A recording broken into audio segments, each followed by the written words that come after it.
नहमदुहु व नसल्ली अला रसूलिहिल करीम अम्मा बाद। हाज़िरीन मजलिस सामिन कलाम, कुरान मजीद जो दर्स एक दफ़ो ख़त्म थी चुको अल्हम्दुलिल्लाह। इंशाअल्लाह अल्लाह ताला अमल करने तौफ़ीक़ अता फ़रमाए। ॿियो दफ़ो दर्स शुरू थी चुको आहे। हुज़ूर सल्लल्लाहु अलैहि वसल्लम जी ज़ात अक़दस ते अल्लाह तबारक व तआला ही कुरान मजीद नाज़िल फ़रमायो।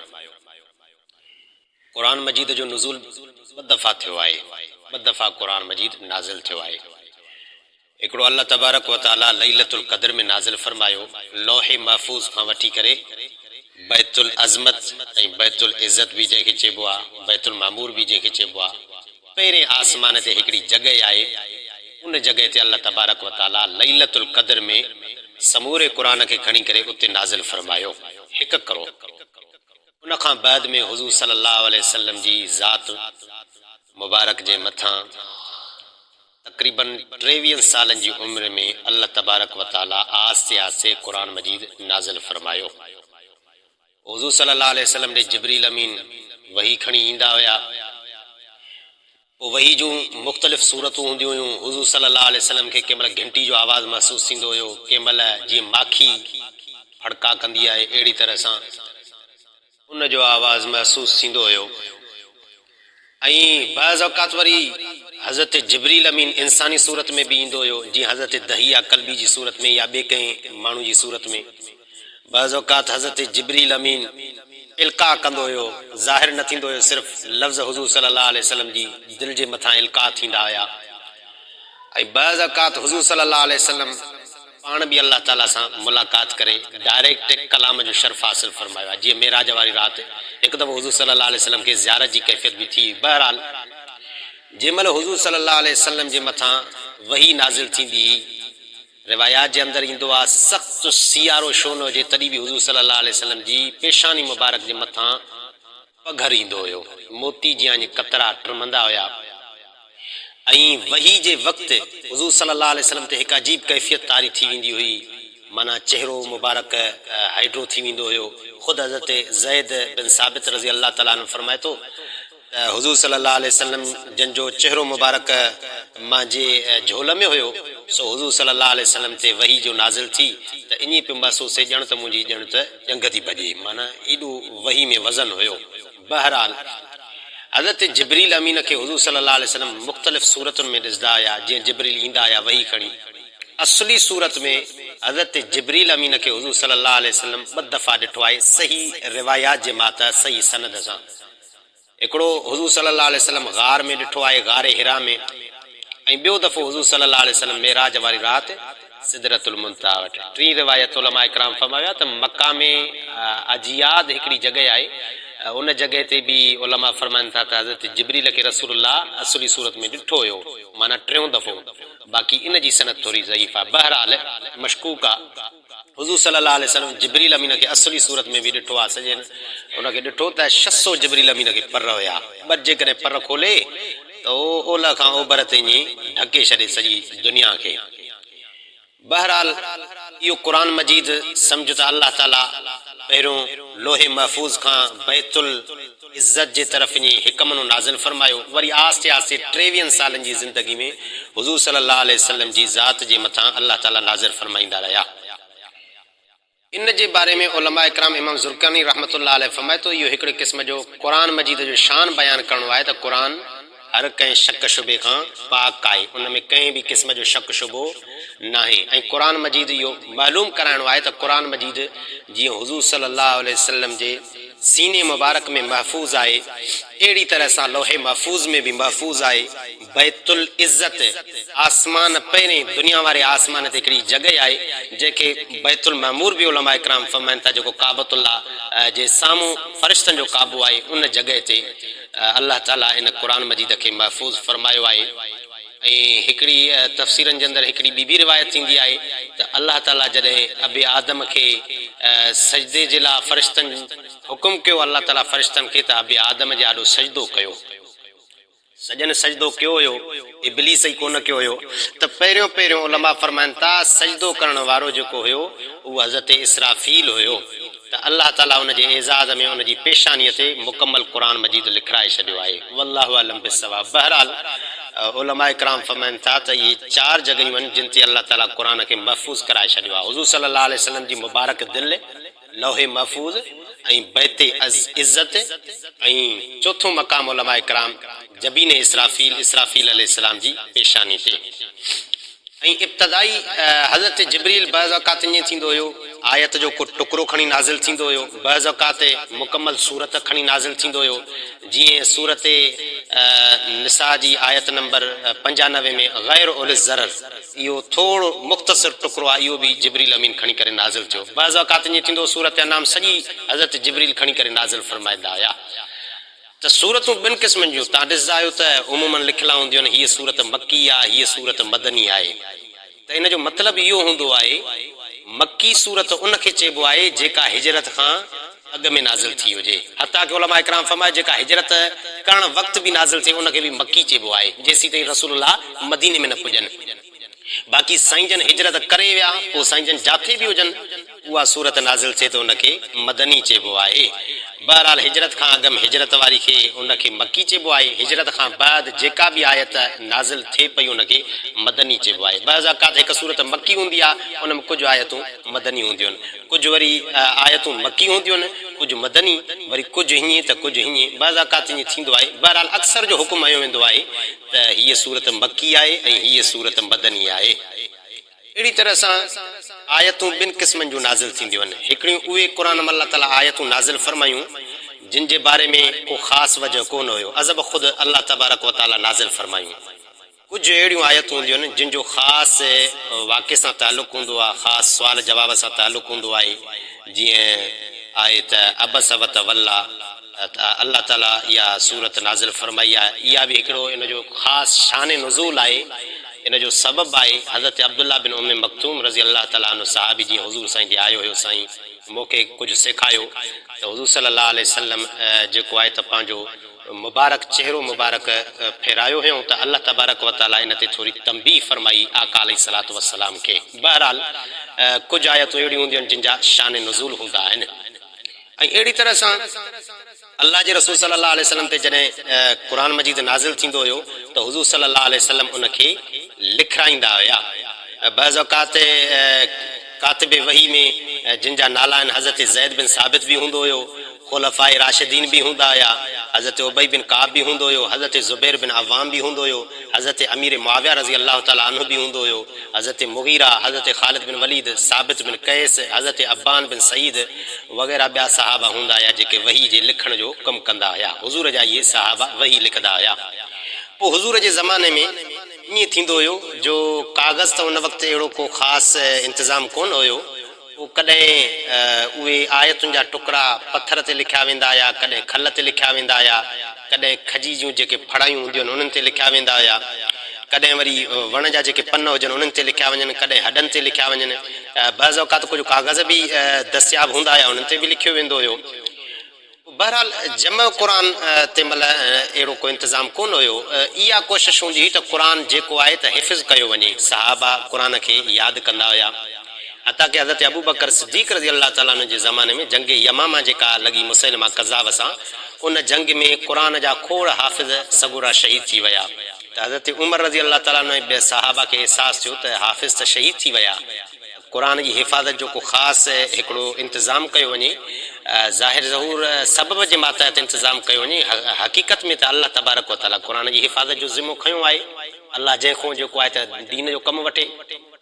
हज़रत अबू बकर सिद्दीक़ रज़ी अल्लाह ताला सां मशवरो थियो। हज़रत अबू बकर सिद्दीक़ हज़रत ज़ैद बिन साबित खे घुरायो, छो त उहो ख़ासि वही जो कातिब हूंदो हुयो। त हज़रत अबू बकर फरमायसि त ज़ैद तूं जेको आहे तुंहिंजे मथां एतमाद आहे असांजो, सो वही खे जेके आयतूं नाज़िल थियूं हुयूं उन्हनि खे गॾु कर त उन्हनि खे लिखी करे हिकु ई सम्झ त किताबी सूरत में लिखणियूं आहिनि। हज़रत ज़ैद फरमायसि साईं आहे त वॾो मुआमिलो। बहरहाल क़ुर जमा थी वियो। हज़रत अबू बकर सिद्दीक़ जे ज़माने में क़ुर त जमा थियो, लेकिन उन में सूरतुनि जी तरतीब कोन हुई। माना अलॻि अलॻि सहीफ़ा हूंदा हुया, दस्ता हूंदा हुया, उन्हनि में माना क़ुर मजीद खे जमा कयो वियो। अॻिते हली करे हज़रत अबू बकर सिद्दीक़ खां बाद में इहो नुस्ख़ो हज़रत उमर जे हथनि में अची वियो। हज़रत उमर साईं अम्मा हफ़्सा ॾे मोकिलियो। हज़रत उस्मान साईं जो ज़मानो जॾहिं आयो त हज़रत उस्मान साईं अञा वधीक हिकिड़ी जेको आहे त महसूसु कई किल्लत इन ॻाल्हि जी त जेको आहे त क़ुर खे अञा वधीक तरतीब सां जमा कयो वञे, यानी सूरतुनि खे बि तरतीब ॾिनी वञे।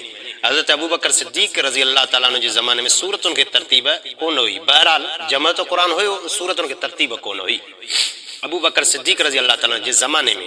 बाक़ी हज़रत उस्मान साईं पोइ सूरतुनि खे तरतीब बि ॾिराई ऐं जेको आहे त हिक ई नुस्ख़े ते सहीफ़ उस्मानी जे नाले सां उनखे दस्तियाब कयो वियो। तंहिंजे कारण हज़रत उस्मान रज़ी अल्लाह ताला खे जामे क़ुर सॾियो वेंदो आहे। बहरहाल उन खां बाद में यादि रखो क़ुर मजीद जंहिं महिल नाज़िल थियो हुयो या लिखियो वेंदो हुयो, जंहिं महिल इब्तदा जंहिं महिल लिखत हुई क़ुर मजीद जी, हज़रत उस्मान जे ज़माने में हुजे या हज़रत अबू बकर सिद्दीक़ जे ज़माने में, उन वक़्तु इन्हनि ते ज़ेर ज़बर बि कोन हुई ऐं नुक़्ता बि कोन हुया। अॻिते हली करे उलमा इकराम फरमाइनि था हज़रत अली साईं जे हुकुम ते हज़रत अबुल असवद दुअली या ॿियनि उलमा इकराम फरमायो त हज्जाज बिन यूसुफ जे हुकुम ते हज़रत हसन बसीर रहमतुल्लाह अलैहि ऐं ॿियनि बुज़ुर्गनि जेको आहे त क़ुर मजीद खे ज़ेर ज़बरूं ऐं नुक़्ता ॾिराया आहिनि। बहरहाल अक्सर उलमा इकराम ईअं फरमाइनि था हज़रत अली साईं जो बि हुकुम थो थी सघे ऐं हज्जाज बिन यूसुफ को बि इहो थी सघे थो, कमु थी थो सघे। बहरहाल ॿई कौल मिलनि था त अल्लाह ताला जेको आहे त इहो दीन जो कमु हज़रत अली साईं जे हुकुम सां ऐं जेको आहे त हज्जाज बिन यूसुफ पंहिंजी जॻह ते ज़ालिम हुयो, बिल्कुलु ज़ालिम हुयो, पर जेका उनजी कारकिरदगी हुई त उन जेको आहे त ॾिठो वञे त क़ुर मजीद खे हरकतूं ऐं ज़ेर ज़बर नुक़्ता वग़ैरह उन जे हुकुम सां हज़रत हसन बसीर रहमतुल्लाह अलैहि ऐं ॿियनि बुज़ुर्गनि ॾिना हुया। ऐं क़ुर में जेके तव्हां ॾिसंदा आहियो त मंज़िलूं हूंदियूं आहिनि, 7 मंज़िलूं हूंदियूं आहिनि न बा, इहे सहाबा इकराम जे ज़माने में असुल ॻाल्हि दौर जे हिसाब सां इहे तक़सीम कयूं हुयूं। सहाबा हफ़्तेवार क़ुर खे ख़तमु कंदा हुया त इन मंज़िल खे माना दौर जी तक़सीम जे हिसाब सां ठाहियो वियो आहे त इहे सहाबा माना मंज़िल मंज़िल ते हर रोज़ु माना मंज़िल मंज़िल पढ़ंदा हुया। बहरहाल ऐं जेके क़ुर जा सिपारा आहिनि 30 सही सनद सां कोई अहिड़ो को मिली कोन सघियो त इहो कंहिं ईजाद कयो। बहरहाल उलमा इकराम फरमाइनि था त इहो तालिबनि ऐं शागिर्द ॿारनि जी तइलीम जे कारण हिनखे 30 सिपारनि खे तक़सीम कयो वियो हुयो। किन उलमा फरमायो हज़रत उस्मान जे ज़माने में हुयो, किन उलमा फरमायो त इहो मदरसनि में तक़सीम थियल आहे जीअं ॿारनि खे पढ़ण जी सहूलियत दस्तियाब थी वञे। उन खां अलावा इन क़ुर मजीद में रुकू हूंदा आहिनि। रुकू जो मतिलबु आहे त जिते ॻाल्हि ख़तमु थी वञे ऐं ॿियो त रुकू इन जे कारण हूंदो आहे त इनखे तिलावत पूरी करे वरी रुकू कयो वञे। त बहरहाल इहे क़ुर मजीद में हिकिड़ा रूमूज़ ऐं आयतूं आहिनि। उन खां अलावा क़ुर मजीद जे तव्हां वर्कनि ते ॾिसंदव त लिखियलु हूंदा आहिनि हीअ निशानी आहे, हीअ तो आहे, हीअ हा आहे, हीअ लाम वक़फ़ जो आहे, हीअ हीअं आहे। बहरहाल इहे वॾियूं निशानियूं आहिनि, इहे जेकॾहिं कोई क़ुर मजीद मां पढ़े त वॾियूं फ़ाइदे जी आहिनि ऐं वाक़ई पढ़ण बि खपनि। वॾे अज़मत वारियूं आहिनि इहे निशानियूं। वाक़ई त हिते वक़फ़ करिणो आहे, हिते वक़फ़ न आहे करिणो, इहे क़ुर मजीद में निशानियूं रूमूज़ लिखियलु हूंदा आहिनि। क़ुर मजीद खे तिलावत करण जे लाइ उलमा इकराम कुझु उसूल ॿुधाया आहिनि, कुझु निशानियूं लिखियूं अथऊं उलमा इकराम। तव्हां ॾिसंदा आहियो त क़ुर मजीद जे पोएं पाठे ते बि अक्सर करे पोएं पासे ॾों लिखियलु हूंदियूं आहिनि। इन्हनि खे थोरो सम्झणु घुरिजे ऐं वाक़ई इन्हनि ते अमल बि करणु घुरिजे। बाज़ औक़ात असां तिलावत कंदा आहियूं, कुझु उसूलनि जी ख़बर न हूंदी, इन्हनि उसूलनि ते हलिजे त ॾाढो बहितरीनु फ़ाइदो थींदो आहे।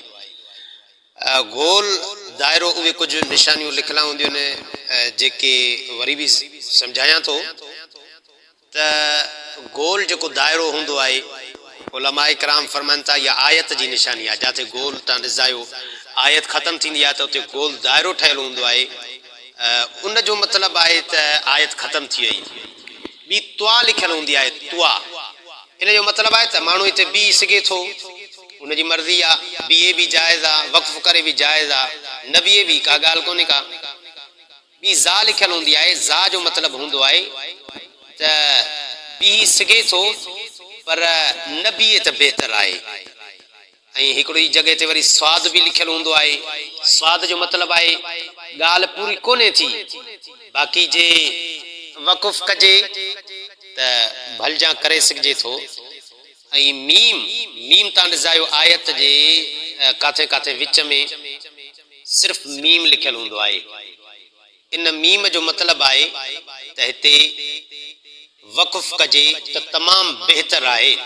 बज़ औक़ात माण्हू ईअं सम्झंदा आहिनि हिते वक़ुफ़ न करे त माण्हू गुनहगार थींदो, अहिड़ी का ॻाल्हि कोन्हे का। बाक़ी वक़ुफ़ करे त बहितर आहे, तमामु बहितर आहे, छो त हिते माना जे हिसाब सां वक़ुफ़ करणु घुरिजे। बअज़ उलमा इकराम हिन खे वाजिब बि करार ॾिनो आहे, लेकिन फ़िकी वाजिब कोन्हे को। बहरहाल वक़ुफ़ करे त हिते ॾाढी बहितरीनु ॻाल्हि आहे, जे न कयं त इहा का सुठी ॻाल्हि कोन्हे का।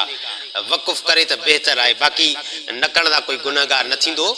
लाम लाम हिकिड़ी निशानी हूंदी आहे, लाम अलिफ ला, लाम अलिफ इहो लिखियलु हूंदो आहे ला। इन जो मतिलबु आहे त वक़ुफ़ न कजे, जे कजे त पोइ वरी उतां जो शुरू कजे। इन जो मतिलबु हूंदो आहे वक़ुफ़ न करे त बहितर आहे, पर जे करिणो बि अथसि त पोइ वरी थोरो आयत खे पोइ तो मोटाए पोइ वरी शुरू करे तिलावत। इहे सभु निशानियूं जेके आहिनि त अल्लामा सजावंदी रहमतुल्लाह अलैह, अबू अब्दुल्ला मुहम्मद बिन तैफूर सजावंदी रहमतुल्लाह अलैह इहे निशानियूं क़ाइमु कयूं हुयूं। बाक़ी उन खां अलावा ॿियूं बि उलमा इकराम निशानियूं लिखियूं आहिनि, जे इमाम राज़ी रहमतुल्लाह अलैह मीम आइन लिखियलु हूंदो आहे मा, तव्हां ॾिसंदा आहियो न, इहो आयतुनि जे जॻह में लिखियलु हूंदो त इहो इन जो मतिलबु हूंदो आहे त अहिड़ी आयत ईंदी आहे जिथे इहो ॿ दफ़ा हूंदो आहे। मतिलबु इन जो हूंदो आहे त तव्हां इन्हनि मां हिकिड़ी जॻह ते वक़ुफ़ कयो, ॿिन्ही जॻह ते न आहे करिणो, हिकिड़ी जॻह ते वक़ुफ़ कयो। बाक़ी जे नथा कयो बि ठीकु आहे, जे करिणो अथव त हिकु जॻह ते वक़ुफ़ कयो, पोइ इख़्तियार हूंदो आहे जहिड़ी मूं कयो। मसल तो मसलन जीअं आयत आहे क़ुरान में ज़ालिका मसलहुम फित तौरात, वरी हिते जेको आहे त इहो वक़ुफ़ आहे। व मसलहुम फिल इंजील, वरी हिते वक़ुफ़ आहे कज़रिन अख़रज शतहु।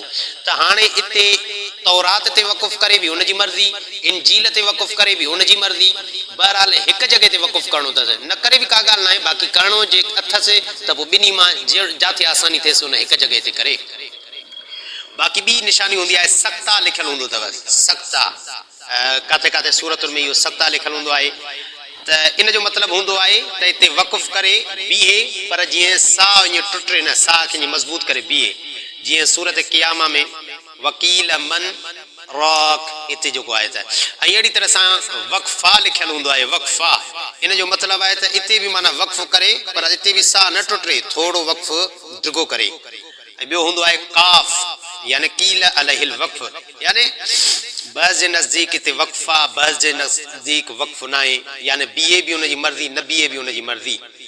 ऐं अहिड़ी तरह सां स्वादुलाम लिखियलु हूंदो आहे कद यूसल, इन जो मतिलबु आहे त स्वादुलाम, इन जो मतिलबु बि इहो ई आहे त माना कुझु माण्हू हिन खे पढ़ंदा आहिनि, कुझु वक़्फ़ कंदा आहिनि, कुझु न पढ़ण खे बहितर सम्झंदा आहिनि त हिते वक़्फ़ कयूं, कुझु चवंदा आहिनि त हिते वक़्फ़ न कयूं।